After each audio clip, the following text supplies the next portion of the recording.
Scooter चलाते हुए एक दिन आपके पास तिग्मांशु धुलिया आए। एक दिन जब मैं रिहर्सल कर रहा था तो तिग्मांशु धुलिया अपनी पुरानी सी लेमोरेटा पे आए। उसने कहा कि शेखर कपूर तुझसे मिलना चाहता है। मैंने उसकी तरफ मैंने कहा देख इस तरह की मजाक नहीं करते हैं यार, हम लोग ऐसी बुरी स्थिति में हैं।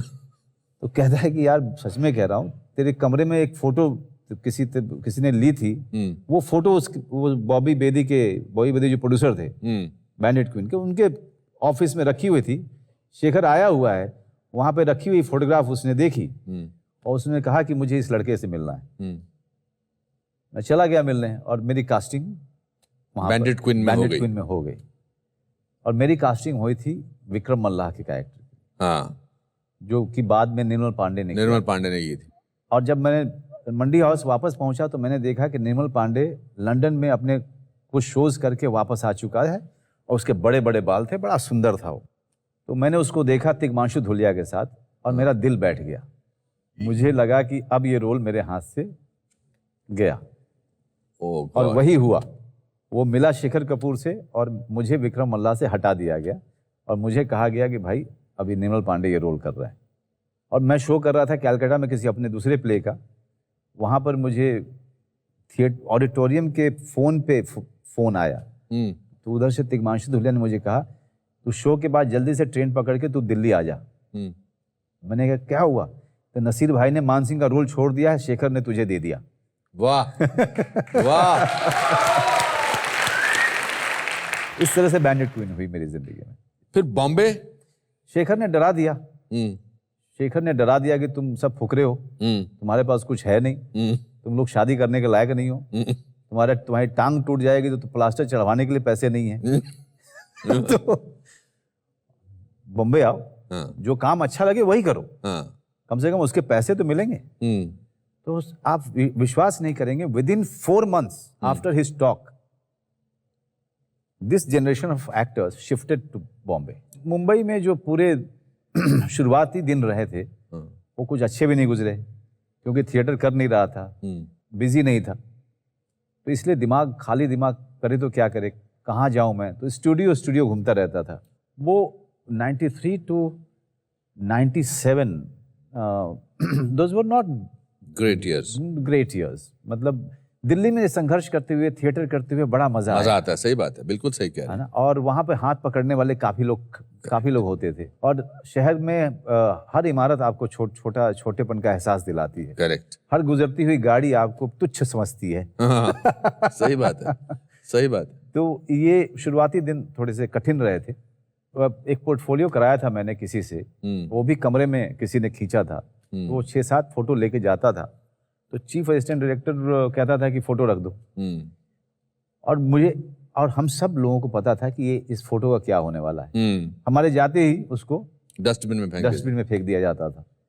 तो काम मांगे तो किससे मांगे, किससे बोलें कि हमने इतने साल थिएटर किया, हमारे माथे पे तो लिखा नहीं हुआ था। हम सोच रहे थे कोई एक आध काम मिले जहाँ पे हम अपने आप को साबित कर सकें। एक सीरियल में मुझे लिया गया, मुझे याद है परेल के पास शूटिंग थी और कैमरा फेस किया मैंने। एक टेक के बाद कानाफूसी शुरू हो गई। Director, chief assistant director, assistant director, cameraman दूसरे कमरे में। फिर एक सबसे 3rd-4th असिस्टेंट को मेरे पास भेजा गया ये बोलने के लिए कि भैया कपड़े उतार दो, आपका काम पसंद नहीं आ रहा है। फिर मुझे भेज दिया गया। मगर आप भी लगे रहे, क्या करें, कोई और ऑप्शन नहीं था। और फिर उसके बाद आपने एक सीरियल किया जिसका नाम था स्वाभिमान। जी, भट्ट साहब का मैं बहुत शुक्रगुजार हूँ।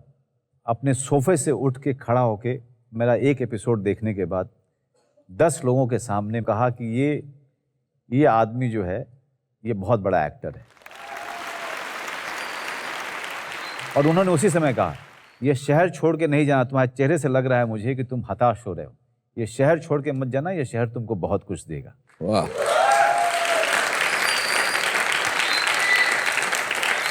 वाह। 10 एपिसोड करने वाले थे आप स्वाभिमान के, आपने 250 से ऊपर एपिसोड किए। 10 एपिसोड की शूटिंग कर दी मैंने। 1,500 रुपया पर एपिसोड था। तो उसके हिसाब से मुझे पैसे धीरे धीरे मिल रहे थे और जब मैं खुश था। अचानक से मुझे खबर आई कि आपकी ज़रूरत पड़ेगी 5 और एपिसोड में। मैं फिर गया, तो इस बार मेरे लाइन बढ़ गए थे। पहले एक लाइन थे, अभी देखा कि जब मैं बोलना शुरू करता था तो 5-7 लाइन बोलता था। मुझे अच्छा लग रहा था कि लाइनें बोलने को मिल रही हैं।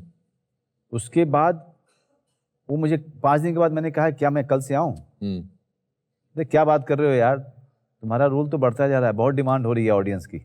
अच्छा जी How wonderful. तुम आते रहो, जब तक हम तुमको आना नहीं आने के लिए बोले तब तक तुम आते रहो। हाँ, एंड 20,000 25,000 रुपये महीने के मुझे हो बन जाते जाते थे। थे। और उसके बाद मैंने हॉलीडे इन में जाना शुरू किया। अच्छा हिम्मत, अच्छा वो मूछ वाला एक दरबार हुआ करता था। हाँ। वो अब मैं उसको बिना किसी डिस्कम्फर्ट के क्रॉस कर जाया करता था। अच्छा उससे पहले डर लगता था। उसके पहले डर लगता था। हाँ, किसी भी ऑटो को आप रोक सकते थे, हाँ, ये रोको, हम इसको हम बताते भी नहीं थे कहाँ तक जाना है। हाँ, पहले कभी अगर ऑटो लिया भी था तो पता होता था कि 5 रुपए है, यहाँ जाके उतर जाऊंगा, करेक्ट। उतने ही पैसे हैं। ये है कि पॉकेट की तरफ देखना थोड़ा बंद किया हमने। और फिर 1998 में एक फिल्म आई जिसने आपकी किस्मत को पूरा पिटारा बदल दिया, and that was Satya. Satya. I wherever he is, if he is watching this program, Ram Gopal Verma, I mean I will always be indebted to him, always. मैं गया था दौड़ में, परेश रावल के हेंचमैन का रोल था। और मुझे बताया गया था कि इसके 35,000 रुपये मिलेंगे। मैंने कहा यार कर लूँगा यार, अब इस पैसे की बहुत ज़रूरत है। तो उन्होंने कहा कि तुमने क्या किया है? रामू ने मुझसे पूछा। मैंने कहा सर बैंडिट क्वीन किया था। कहते I have seen Bandit Queen, which role you have done? मैंने कहा sir Man Singh. And he got up from his chair, he said कि don't tell me that, I have seen that film more than 5 times, you don't look like Man Singh. Yes sir, I have changed myself for the role. Don't do this film, I'm going to make a film with you, you know, I'll cancel everything, I'm going to make a film with you right now, I'm going to announce it. वाह। तो मैंने कहा sir please ये role करने दीजिए मुझे। पता नहीं दूसरी बने या नहीं बने।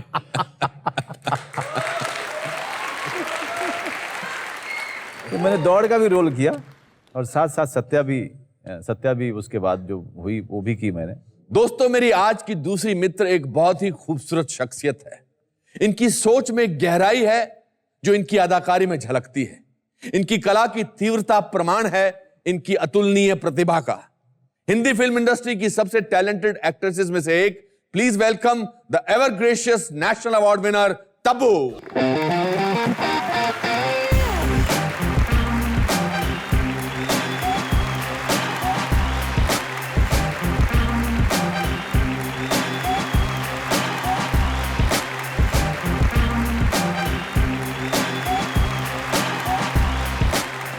तब्बू। तब्बू जी, आपका पूरा नाम मुझे पता लगा है, तबस्सुम फातिमा हाशमी। बोलते बोलते एक शिफ्ट निकल जाती है।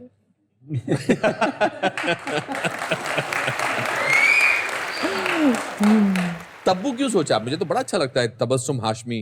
एक्चुअली मैंने नहीं सोचा था, ये मेरा पेट नेम है।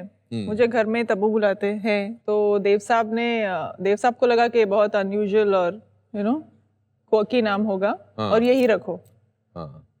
तो मैं बहुत छोटी थी, कुछ समझ में नहीं आया, तो अच्छा ठीक है यही रखते हैं। तो फिर वो रह ही गया। बहुत अच्छा, खूबसूरत। मेरी साइज के लिए छोटा है शायद। तो तबस्सुम जी आपने थिएटर तो नहीं किया? डर लगता है थिएटर से, तो मतलब ये स्टेज इतना ही, मतलब मैक्सिमम स्टेज जो मैंने किया है वो ये स्टेज किया है। बाय द वे इत्तेफाकन हमारी आपकी पहली फिल्म में मैं था। यस। और फिल्म का नाम था हम नौजवान, देव साहब की फिल्म थी जब मैं चाइल्ड आर्टिस्ट थी। जब ये चाइल्ड आर्टिस्ट, तब से देखा है। तब से मैंने देखा है। और जज्बात वो नहीं रहे।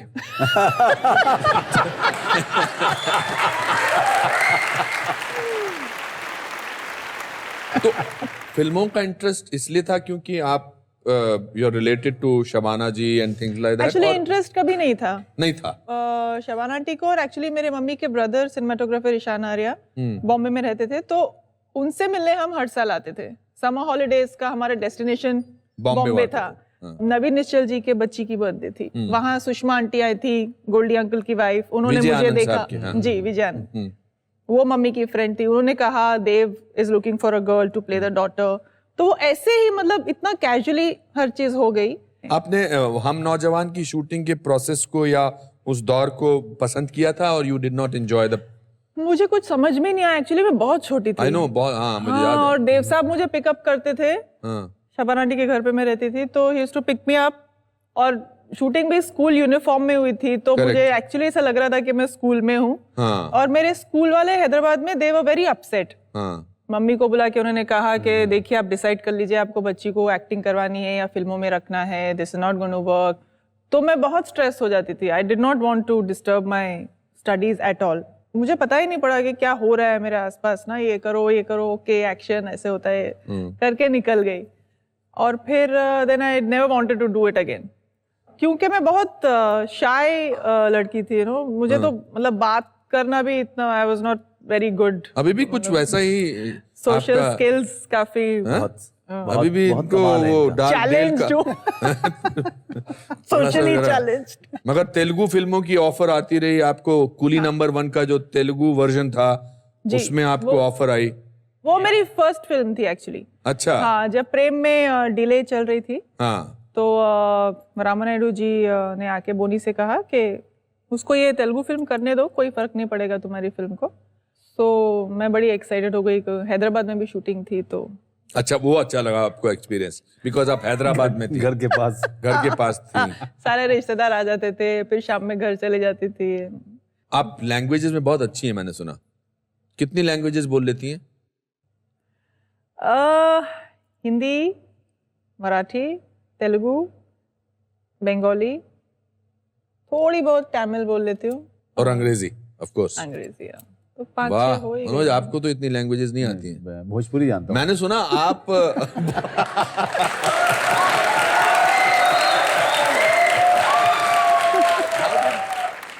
नेक्स्ट स्टेप क्या हुआ हिंदी फिल्मों के लिए? शेखर अंकल मैं बुलाती थी, अब तो उन्होंने मना कर दिया मुझे शेखर अंकल नहीं बुलाना। शेखर कपूर, हाउ स्ट्रेंज, आप दोनों की कुंडली में शेखर कपूर। या काफी एग्जैक्टली, हमने मॉरिशस में काफी बातें की हैं हमारे इस कॉमन कनेक्शन के बारे में। हाँ, तो he was casting for a film called दुश्मनी, मोरानीस की फिल्म आप थी। भूल गई मैंने उसमें आपके भाई का रोल किया था। वो फिल्म तो फिर बनी ही नहीं। हाँ, और यही हेयर स्टाइल था मेरा उसमें। तो शेखर के साथ वो पिक्चर नहीं हो पाई। दुश्मनी नहीं हो पाए। फिर उसने मुझे देख के कहा कि मैं प्रेम बना रहा हूँ, अब तुमको मैं प्रेम में कास्ट करना चाहता हूँ। मैंने तब कहा नहीं नहीं नहीं, प्लीज प्लीज मुझे पढ़ाई करने दो, मुझे कोई इंटरेस्ट नहीं है। तो उसने कहा कि ये सिर्फ तुम एक फिल्म कर लो, फिर तुम पढ़ाई कर लेना, I will pay for your studies, लेकिन do this one film because you are perfect for this role. तो फिर मैं बातों में आ गई और मैंने कहा चलो ठीक है, कर लेते हैं, एक फिल्म की बात है। और मैंने मतलब सचमुच समझा था कि उस एक फिल्म के बाद मैं फिर से पढ़ाई करने चली जाऊंगी और फिर मेरी एक सिंपल सी लाइफ होगी, हैप्पीली एवर आफ्टर की टाइप की लाइफ होने वाली है, जो नहीं हुआ। फिर वो डिले होती गई, फिर मुझे कोई रास्ता नहीं मिला, और फिर मैं इस सारे प्रोसेस को एंजॉय करने लगी।